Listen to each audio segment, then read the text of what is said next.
A busy day on the Hill today. Let's first get to the executive order. John, what is your thoughts about the president's 10-point plan? Well, it tells me that the president is not in touch either with the Congress, the Senate being in control of his own Democratic Party right now, or with a lot of people who might be simpatico to what his position is on immigration, but do not want interference from his office in the form of executive action without congressional action and congressional approval. I think that Senator Angus King, the independent lawmaker from Maine, said it best, that if Jack Kennedy or Lyndon Johnson had tried to implement civil rights legislation with the stroke of a pen and without congressional approval, it would have taken 10 more years to achieve the voting rights and equality for all Americans that they sought. John, saying that, do you think the plan will be able to stand legal scrutiny? Well, remember one thing now. The executive orders will only stand if Congress fails to pass an alternative. The laws that are passed by Congress and signed by the president, one hopes, always take precedent over what a president does in the form of executive action. Now, that said, that means that the House has to pass something, and then the Senate, which has already passed a controversial comprehensive package that many see as an amnesty, must go along. That's a tall order, and one doubts it will take place in this session of Congress. There's a little more hopes for that in the next session. As early as next week, there could be 5 million more American citizens. But a lot of people are actually pointing to what's going to happen down the line. Do you think this plan is going to lead to more illegals crossing our border looking for amnesty? Well, I don't have a crystal ball and I don't have a Ouija board on that. Remember something. The genesis of illegal immigration is in other countries, and one finds in Mexico President Peña Nieto is moving more towards a free market-based economy and a job opportunity rather than a state-based economy. If that's the case, then many of these people who come over will have the jobs that will lead them not to cross over the border. So there's a lot of factors outside what Congress does or the president does that affect immigration. I can't say.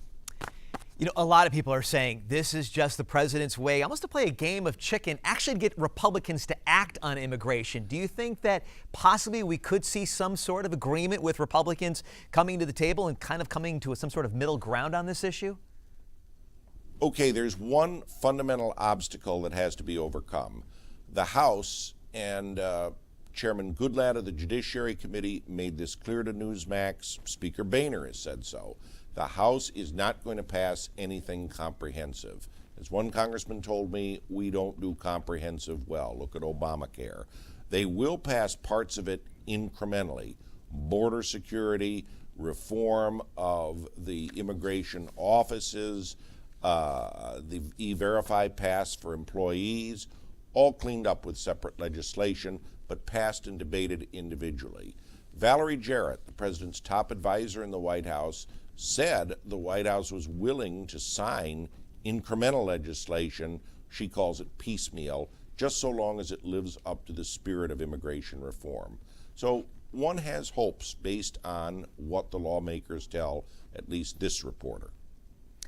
Well, John Gizzi joining us right now from Washington, D.C. Obviously, we're going to have some action today on Capitol Hill as far as the leaders that are going to be selected for both the Congress in the House and in the Senate. But tell us about some other things that could be going on in this lame duck session. Well, there's a lot that could be going on in the lame duck session in the form of legislation. For one thing, some of the efforts to reform the Affordable Health Care Act, Obamacare in shorthand, could get a dress rehearsal in the coming session of Congress. In addition, one will find a greater interest in foreign policy, and one that will grow even further when the 114th Congress takes office in January.